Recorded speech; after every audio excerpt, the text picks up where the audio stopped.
I have nothing left. Catastrophic destruction. I have never in my life. 2 dead and a half dozen others hurt. This is our house. Neighborhoods leveled. They're not coming out. They don't want to see it. Families pulling what they can from the rubble. My dog made it! Now rising water, another concern. It got right in the middle of the water and stopped. Fox 17 News starts now.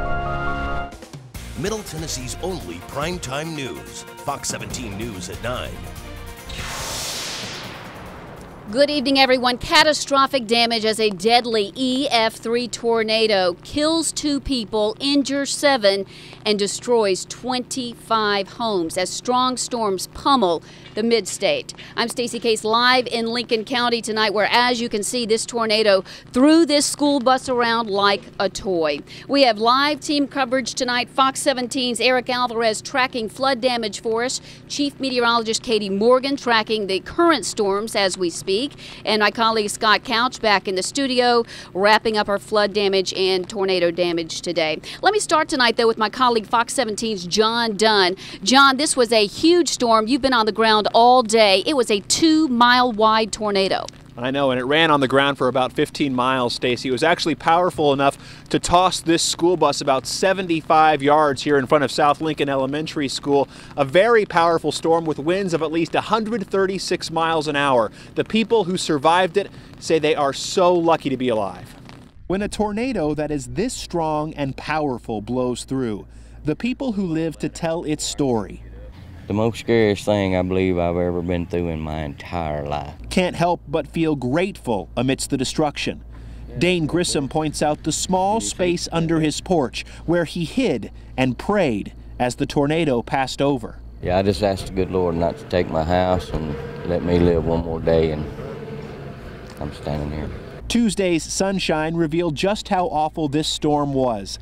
At least 25 homes are destroyed. So many more are damaged. Probably 5 miles back. My stuff is back there. Dana Davis's mobile home blew off its foundation. She lost nearly everything, yet the gratitude remains. If me and my 6-year-old had stayed here, we wouldn't be here today. Sadly, the tornado claimed 2 lives. John and Karen Prince were inside their home when it was hit. Their son, who found their bodies, told us today they were beautiful people. From there, it appears that this thing was approximately 2 miles wide. Lincoln County Sheriff says the tornado cut a diagonal path across the entire county. He says everything along that line is damaged. This tornado spun up and just appeared out of nowhere when you get right down to it. With search and rescue efforts now concluded, the focus now turns toward cleanup. There is so much to do, and reality is setting in. For many, life now starts over. We're all without anything. We've lost everything, our homes, everything. Everything's gone. Tomorrow we expect numerous volunteers will be on the ground here in the Lincoln County area. Some may come by this school where all the windows and doors have been blown out, as you can see. Everyone will have to check in at the Park City Baptist Church. They want to make sure that people who are back here belong back here. They don't want anybody stealing anything out of the homes that were destroyed. And Stacey, I can tell you tonight that those people we spoke with, they were lucky because this storm was extremely powerful. Hard to believe that this was a storm shelter just 30 minutes before this tornado hit. Well, I got the chance today to meet a true survivor, not just any survivor. We have lots of survivors from this storm, but this individual not only made it through this tornado, before that, he survived cancer. This is the living room.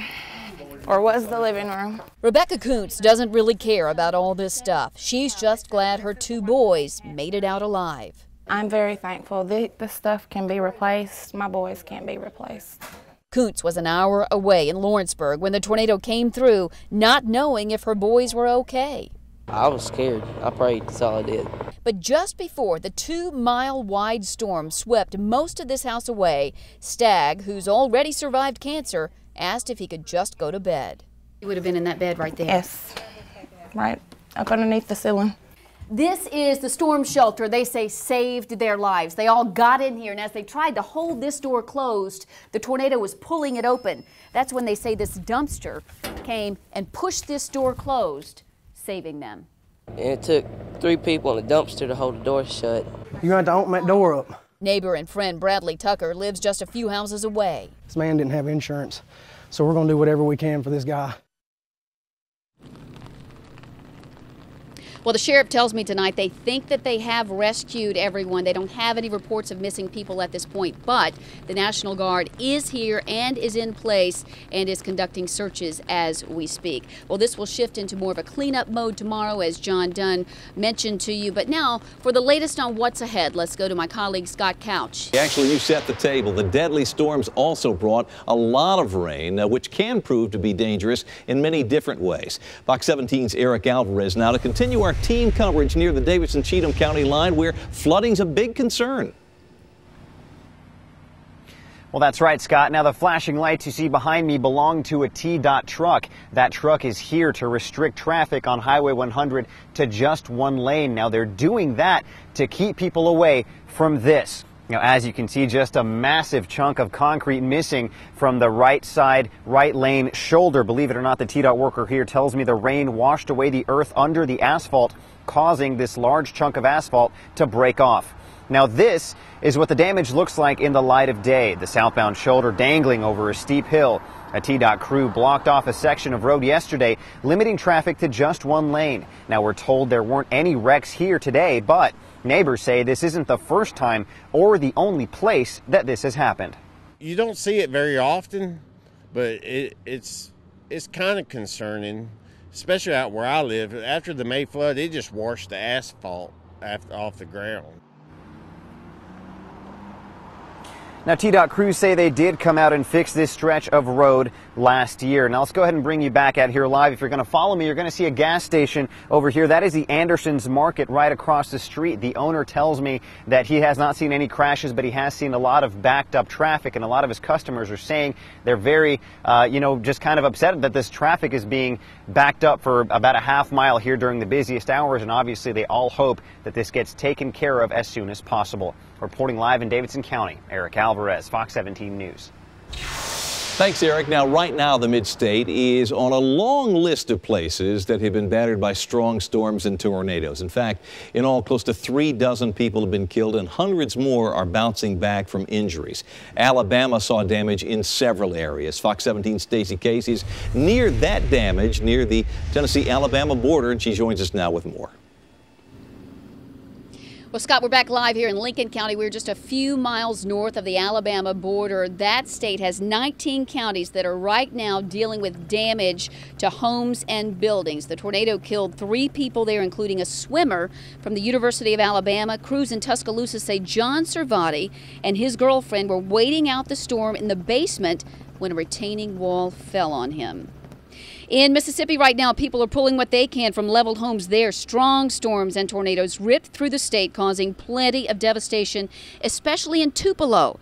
Tonight, National Guard troops are helping with recovery, just as they are here in Tennessee. We are live back here in Lincoln County, the hardest hit area from last night's tornado, an EF3 tornado, the National Weather Service has now determined.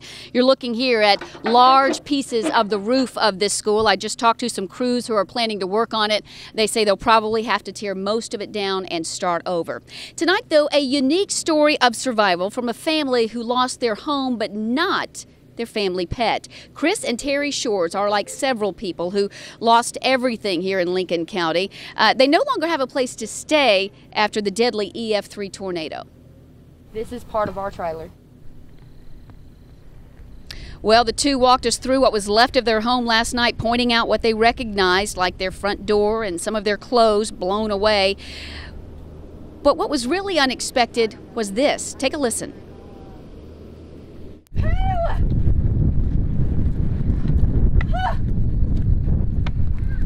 My dog made it! My dog! Oh, you're still here, baby, and they took the house. You look like a mazed up mess, but you're all right. Well, that is Pooh, their dog, who was tied up on the porch when the storm came through. The storm came so fast, they didn't have a time to get Pooh inside. Since the porch is gone, naturally, they thought Pooh would be too. And then, when we were here covering this last night, Pooh showed back up, covered in mud and debris. But we want to let you know that Pooh is doing just fine. Well, thousands of students out of school again tomorrow here in Lincoln County. All of Lincoln County schools are closed, including this one, South Lincoln Elementary, which was destroyed in last night's tornado. Not only because this school was destroyed, but also because we don't have any electricity in this area, and also because many of the roads that lead to neighboring schools are impassable at this point. Tonight, another problem from all that severe weather is rising water, especially out in the Bellevue area. This morning, Johnny Knight learned just exactly how dangerous these floodwaters can be. She tried to drive her car through what she thought was just some shallow water. Well, the car stalled and Knight had to crawl out the window to get to safety. Normally they barricade this. Well, that automatically tells me I don't need to be going across there. Well, it wasn't barricaded. I shouldn't have assumed. I just assumed it wouldn't be that deep, and it got right in the middle of the water and stalled. Well, Knight is doing fine tonight, as you see, but says she certainly will be thinking twice before crossing standing water again.